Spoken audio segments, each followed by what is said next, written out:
আৰু আজি প্ৰথম অৱস্থাত যেতিয়া এয়াৰ ফোৰ্ছে খাদ্য সামগ্ৰী ড্ৰপ কৰা বুলি আমি কম, হেলিকপ্টাৰৰ পৰা পেলাই দিছিলে, বহুবিলাক স্থানত অভিযোগ আহিছিল যে মাটিত যেতিয়া পৰে তেতিয়া সি ফাটি যায়। যোৱাকালি মই শ্বিলঙত থকা এয়াৰ ফোৰ্চৰ ইষ্টাৰ্ণ কামাণ্ডৰ যিগৰাকী GOC তেখেতৰ লগত মই কথা পাতিছিলো। তাৰ পিছত আমি এটা নতুন প্ৰক্ৰিয়াৰে খাদ্য সামগ্ৰীসমূহ ড্ৰপ কৰাৰ চেষ্টা কৰিছিলো। যোৱাকালি নাজিৰা আৰু আজি শিৱসাগৰৰ দুৰ্গম অঞ্চলত আমি সফলতাৰে খাদ্য সামগ্ৰী প্ৰেৰণ কৰিবলৈ বা এয়াৰ ফোৰ্ছে ড্ৰপ কৰিবলৈ সক্ষম হৈছে। ভাৰতবৰ্ষৰ প্ৰধানমন্ত্ৰী নৰেন্দ্ৰ মোদী ডাঙৰীয়া বানপানীৰ সম্পৰ্কত যোৱাকালি মোৰ লগত কথা পাতিছিল আৰু কেন্দ্ৰীয় গৃহমন্ত্ৰী ডাঙৰীয়াই মোৰ লগত সম্পৰ্ক ৰক্ষা কৰি আছে। আজি ভাৰত চৰকাৰৰ যিটো আমি ইণ্টাৰ মিনিষ্ট্ৰিয়েল টিম বুলি কওঁ, গৃহ মন্ত্ৰালয়ৰ যুটীয়া সচিব শ্ৰী M. ৰামচন্দ্ৰ ডুডু তেখেতৰ অধ্যক্ষতাত ইণ্টাৰ মিনিষ্ট্ৰিয়েল টিমে ভিজিট কৰা আৰম্ভ কৰিছে। চৰাইদেউ জিলাৰ ভিজিট ইতিমধ্যে সম্পূৰ্ণ হৈছে। পৰৱৰ্তী সময়ত তেখেতসকল শিৱসাগৰ, যোৰহাট আৰু গোলাঘাট জিলা ভ্ৰমণ কৰিব আৰু ফ্লাডত হোৱা ডেমেজ সম্পৰ্কত তেওঁলোকে ভাৰতবৰ্ষৰ প্ৰধানমন্ত্ৰী ডাঙৰীয়া আৰু গৃহমন্ত্ৰীক প্ৰতিবেদন দাখিল কৰিব। উদ্ধাৰ অভিযানত 250 গৰাকী NDRFৰ জোৱান, 36খন নাৱেৰে, 65খন নাৱেৰে SDRF আৰু ফায়াৰ ইমাৰ্জেঞ্চি ছাৰ্ভিচ আৰু ভাৰতীয় সেনাৰ 3খন নাও আমি ডিপ্লয় কৰিছিলো। 82খন কাণ্ট্ৰি বুট, যাক আমি টুলুঙা নাও বুলি কওঁ, মাজুলীকে ধৰি বিভিন্ন জিলাৰ পৰা আমি লৈ আহিছিলো আৰু তেখেতসকলে এই নাওসমূহো এতিয়া আমি উদ্ধাৰ অভিযানত ব্যৱহাৰ কৰি আছো।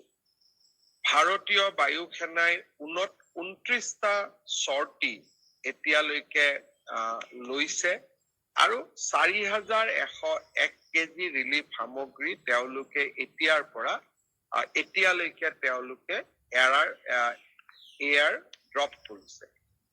অৰ্থাৎ আপোনালোকে দেখা পাইছে যে ৰাজ্য চৰকাৰে কোনো ক্ষেত্ৰতে দুৰ্ভগীয়া ৰাইজসকলৰ লগত থিয় হোৱাৰ যিটো প্ৰচেষ্টা, তাত গাফিলতি কৰা নাই। কিন্তু মই অত্যন্ত বিনম্ৰতাৰে সৈতে স্বীকাৰ কৰিম যে বৰ্তমানৰ যিটো বান পৰিৱেশ, সেই বান পৰিৱেশত মই দাবী নকৰো যে আমি সকলো স্থানতে যাব পাৰিছো বা সকলোকে সমানে আমি ৰিলিফ দিব পাৰিছো। কৰবাত নহয় কৰবাত ত্ৰুটি থাকিব পাৰে। ৰাইজৰ কৰবাত নহয় কৰবাত খং বা ক্ৰোধ উঠাটো স্বাভাৱিক। আমি আমাৰ চেষ্টা অব্যাহত ৰাখিম, কাৰণ এই বিপদৰ সময়ত ৰাইজৰ লগত থিয় হৈ থকাটোৱে আটাইতকৈ আমাৰ ডাঙৰ দায়িত্ব। মই অত্যন্ত আনন্দিত যে ইতিমধ্যে বহুবোৰ NGO আৰু ব্যক্তিয়ে কোকৰাঝাৰ, তামোলপুৰ দূৰৰ পৰা গৈও আৰু উজনি ৰাইজে, দল, সংগঠন, জাতীয় সংগঠন সকলোৱে ৰাইজৰ লগত বিপদৰ সময়ত থিয় দিছে। মোক বহুজনে সুধিছে, অকল অসমৰ নহয়, ভাৰতৰ বাহিৰৰ পৰাও, অসমৰ বাহিৰৰ পৰাও বহু কেইজন ব্যক্তিয়ে মোক সুধিছে যে আমি কেনেকে সহায় কৰিব পাৰো। মই সকলোকে এটাই কথা কৈছো যে এই মুহূৰ্তত আমাক কি প্ৰয়োজন। এই মুহূৰ্তত আমাক কাপোৰ কানিৰ প্ৰয়োজন, কাৰণ কাপোৰ কানি আমাৰ বানে শেষ কৰি থৈ গৈছে। আমাক বাচন বৰ্তনৰ প্ৰয়োজন, আমাক এডুকেশ্যনেল সামগ্ৰীৰ প্ৰয়োজন, কাৰণ ছাত্ৰ ছাত্ৰীসকলৰ কিতাপ পত্ৰ বানে সকলো নষ্ট কৰি থৈ গৈছে। আমাক মেডিকেল কিটছ, ফেনাইল আদি দৰকাৰ। আৰু এই ধৰণে বানৰ লগত জড়িত, বান সাহায্যৰ লগত জড়িত সামগ্ৰীসমূহৰ আমাৰ প্ৰয়োজনীয়তা আছে। বিভিন্নজনে মোৰ পৰা এই কথাবোৰ শুনি তেখেতসকলে নিজাকৈও সাহায্য অভিযান নামি পৰিছে, আৰু কিছু ব্যক্তি আৰু সংগঠনে মুখ্যমন্ত্ৰীৰ সাহায্য পুঁজি লৈও উদাৰভাৱে দান আগবঢ়াইছে।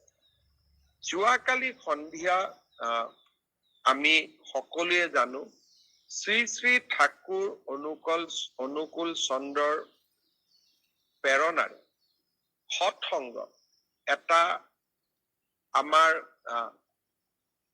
ডাঙৰ সমাজসেৱী আধ্যাত্মিক অনুষ্ঠান।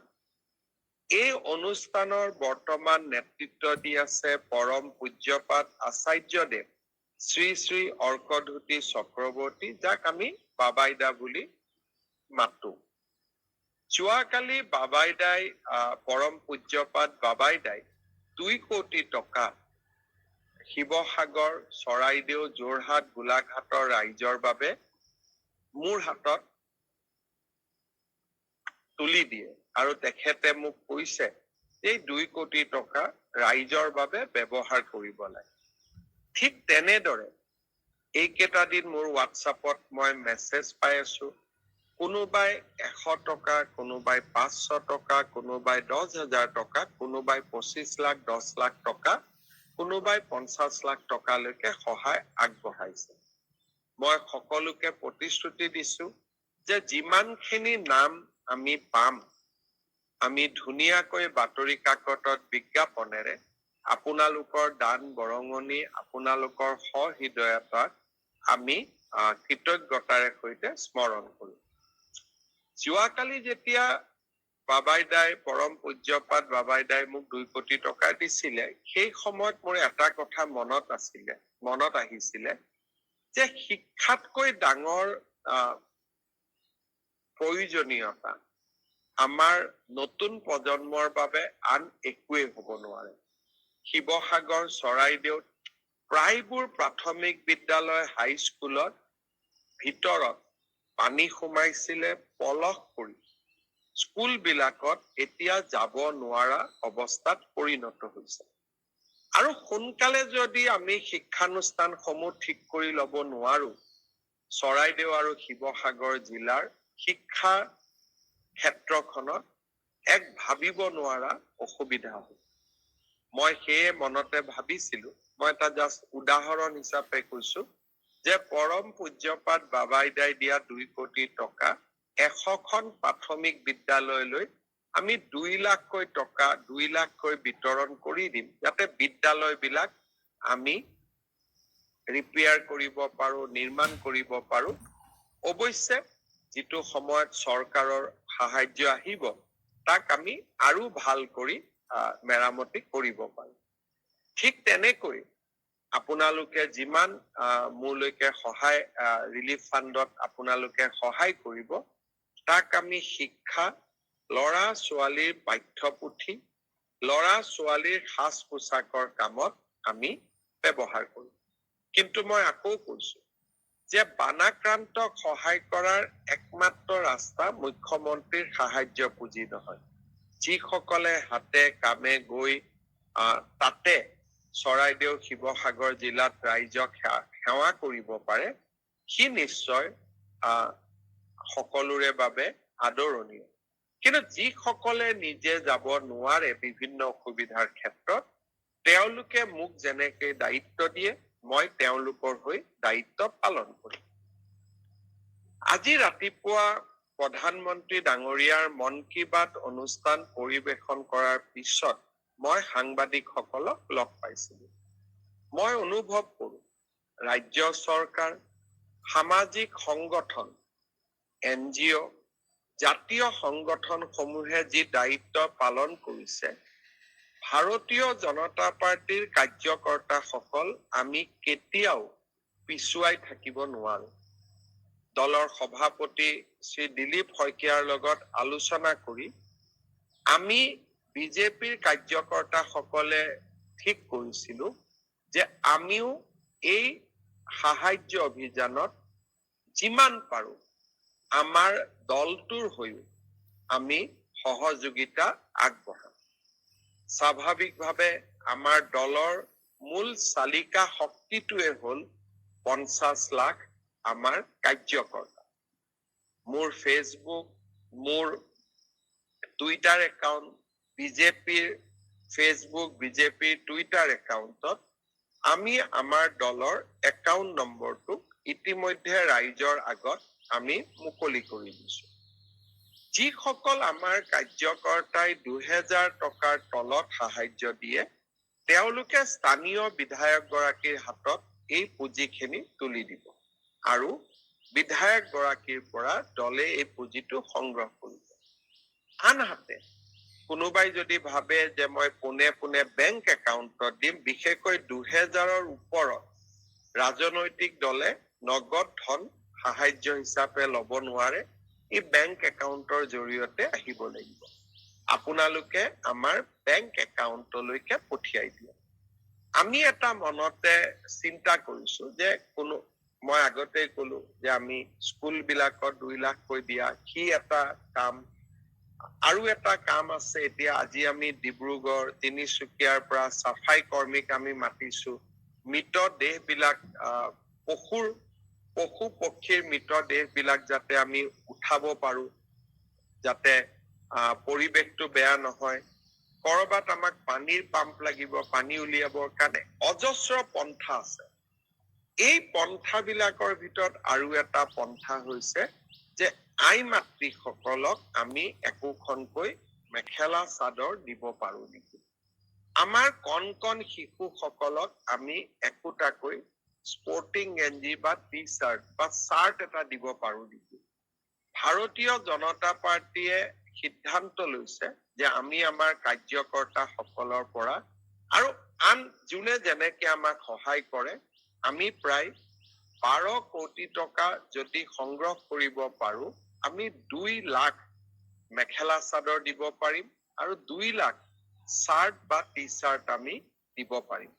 আমি চেষ্টা কৰিম অহা সপ্তাহৰ ভিতৰত বা 3-4 দিনৰ ভিতৰত আমি এই সামগ্ৰীবোৰ ক্ৰয় কৰাৰ কাৰণে। আৰু ইতিমধ্যে আপোনালোকে যেতিয়াই কাৰ্যকৰ্তা সকলে যেতিয়া বিচাৰে তেখেতসকলে আমালৈকে চেক বা বেংক ট্ৰান্সফাৰ কৰি থাকিব পাৰিব।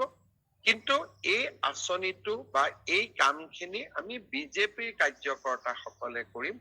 আমি আমাৰ পৰিয়ালৰ বাহিৰলৈকে গৈ ধন সংগ্ৰহ নকৰো আৰু কোনো ক্ষেত্ৰতে যাতে এই মোৰ আহ্বানৰ সুযোগ লৈ কতো যাতে দোকান পোহাৰ ব্যৱসায়ীৰ পৰা ধন সংগ্ৰহ কৰা নহয়, মই তাৰ বাবে বিজেপিৰ কাৰ্যকৰ্তা সকলক বিনম্ৰতাৰে সৈতে অনুৰোধ কৰিম। ই মাত্ৰ নিজৰ দান, আমি কাৰোৰ পৰা সংগ্ৰহ কৰি আমি দলক নিদিও, নিজে যি পাৰো আমি সেইখিনিহে আগবঢ়াম।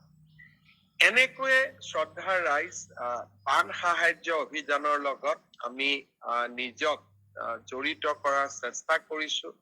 মই আগতে কৈছো যে এতিয়া আমি ৰিলিফৰ পৰ্যায়ত আছো, কিন্তু ৰিলিফে বান বিধ্বস্ত ৰাইজৰ সমস্যা সমাধান কৰিব নোৱাৰে।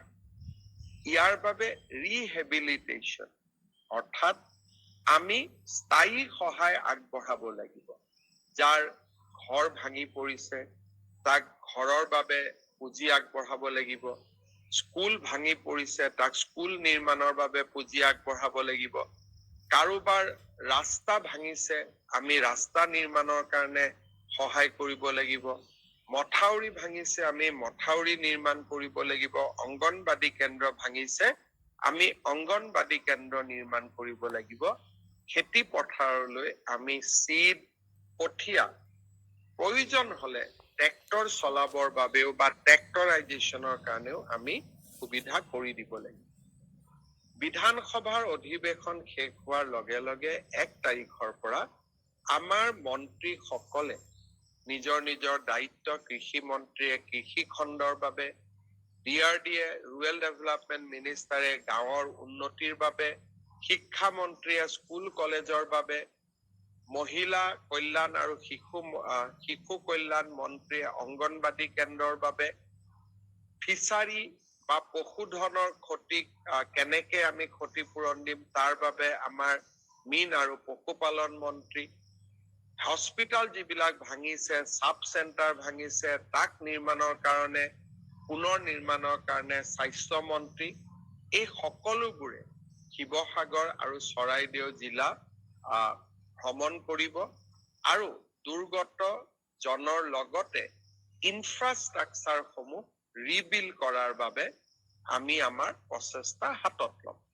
ভাৰত চৰকাৰে আমাক মুকলিভাৱে সহায় কৰিব, তাক মই বিশ্বাস কৰো আৰু ভাৰত চৰকাৰ বিশেষকৈ প্ৰধানমন্ত্ৰী ডাঙৰীয়াৰ ওপৰত আমি সকলোৱে আস্থা ৰাখিম যে শিৱসাগৰ আৰু চৰাইদেউ জিলা, গোলাঘাট, যোৰহাটৰ পুনৰ নিৰ্মাণত আমাক নিশ্চিতভাৱে ভাৰত চৰকাৰে উদাৰ সহায় আগবঢ়াব।